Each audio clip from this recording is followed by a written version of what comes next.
Another day dying to the flesh. Day number 9. Honestly, no exaggeration, this is probably the toughest day on this journey so far. And kind of expected get into the second week though. I don't know, always for me, the second week is harder than the first week. Like from sun up to sundown, it was just lustful things trying to take over and sexual perversion and all of this stuff. But I was in prayer with God, in tune with God. Um, and it was hitting me so bad at one point. I was laying in the bed and I was like, God, I'm feeling this urge, but can you help me take it away? Because if I go focus on something else. So I went to go cook, go make food. And I came back, and for most of the rest of the night, it was gone. I felt better. So the power of God is real. But like I said, today was one of the tougher ones. From flashbacks to porn stuff trying to come in to lustful thoughts about partner and all these different things just trying to like bombard me. And especially with how tough yesterday was. It was definitely draining, but it's okay because you gotta remember, if we walk by the Spirit, um, then we won't gratify the things of the flesh. I think that's in Galatians. We have to be in tune with the Holy Spirit on this journey. I'm gonna keep stressing that in each video because that's important.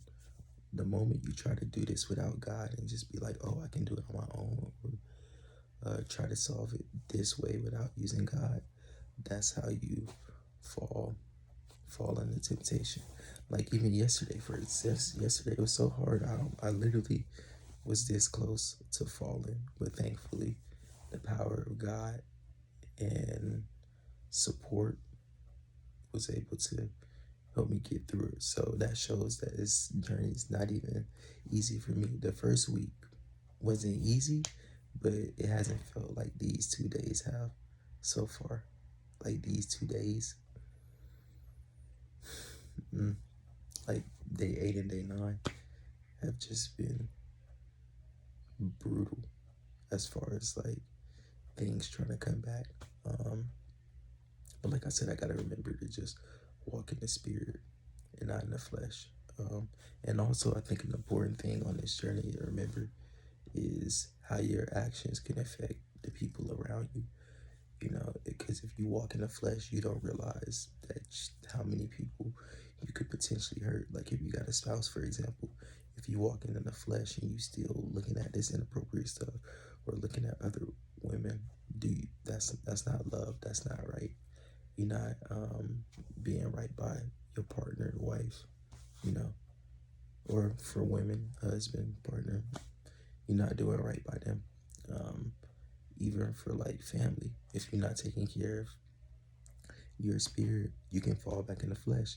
And for family and friends who may look up to you as an example, they can look at you, and if they don't see that light on you or those fruits on you, then that wouldn't be loving from you. So you see what I'm saying? Like, we gotta take care of ourselves. And obviously, you know, as long as we're in this sinful fleshly body, we won't be perfect. But with Christ, we can be.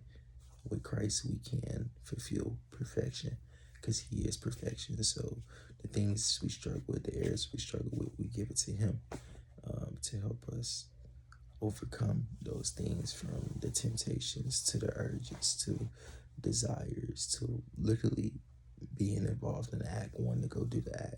Like it's crazy. I think in Jeremiah it says the heart is wicked and deceitful above all things. It really is. Like some of the stuff I be thinking, I'm sure some of the stuff y'all be thinking too, or some of the stuff some people probably even done. I know I have done some things that ain't the best. It's straight up wicked. And where did that come from? Sexual perversion, sexual immorality, lust and all these different things drove me that way, which is why it's so important on this journey to fix those things. We got to clean those mistakes up because we don't want to be in that person. I've been at that point where I'm like, I don't care anymore. This feels good. This feels fine. I don't mind living a fantasy, but this is not a fantasy. This is a reality, and your soul is at stake. And one more thing I want to say is I think a best approach to do is to figure out where your problem's coming from. Like, I wrote down a list, just some of the things I was just thinking, like, usually when winter times that these things come back, like winter times that I end up fantasizing and fall into like daydreaming, or when I have thoughts about porn or lusting for other women, or heck, lusting for my partner, because you can lust for your own partner too. All those different things, right?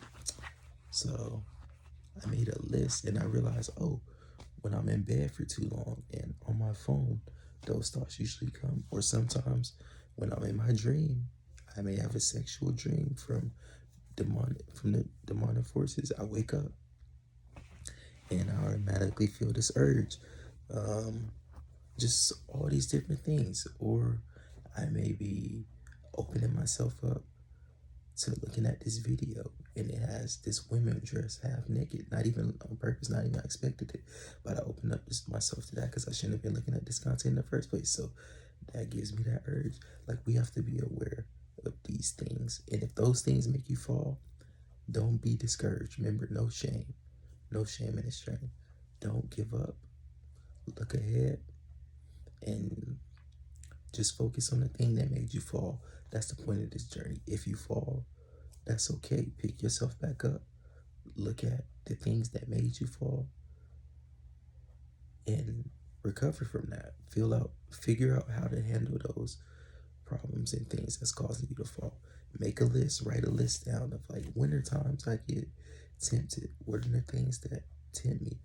And then don't just write them down as a problem, but also solutions to that. For example, um, if you laying in bed and then that you scrolling on social media and that usually triggers lustful thoughts, or you see something and that triggers an urge and you go do it. Next time, replace that time that you're in bed on your phone. Go outside and sit outside and enjoy the nature or listen to music. Put a limit on your phone on how much you can use certain apps. Get rid of certain apps. We have to put into we have to put into practice different strategies and different things, because if you keep applying the same thing over and over you was doing before and you keep falling, you're just going to continue to fall. So try something new, trust in the one above, and we're going to get through this. 9 days, 9 days, 9 days.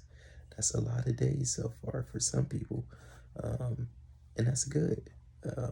Some people may not have never got this far, may have thought they couldn't get this far, but it's possible. And that's for the ones who have gotten this far before. Remember, stay humble. Stay humble. Because at any time, any place, any moment, you can't fall if you take your eye off of God and then you get too cocky and too confident. So we ain't doing that. Let's embrace this 9 days. Let's not get complacent though. And let's strive to keep moving on in this journey, not for a streak or for a number, but to desexualize our minds and make it pure, to prepare us for our future spouses, and also to look at people in a more appropriate way. So